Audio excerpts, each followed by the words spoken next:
Hi friends, ಜೀವಾಮೃತ ಮಾಡೋಕ್ಕೆ start ಮಾಡಿ ಇದು 3rd ಡೇ. ನೋಡೋಣ. ಓಕೆ, ಈ ಥರ ಆಗಿದೆ. ಇವಾಗ ಇದನ್ನು ಒನ್ ಟೈಮ್ ಮಿಕ್ಸ್ ಮಾಡೋಣ.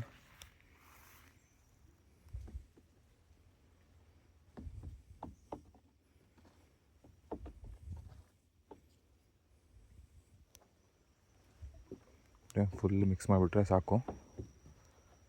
ಈ ಥರ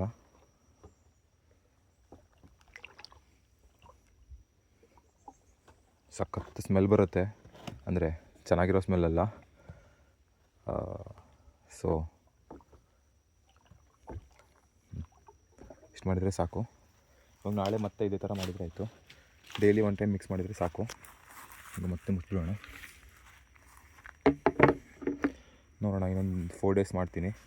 ಆಮೇಲೆ ಎಲ್ಲ ಗಿಡಕ್ಕೆಲ್ಲ ಹಾಕ್ತೀನಿ.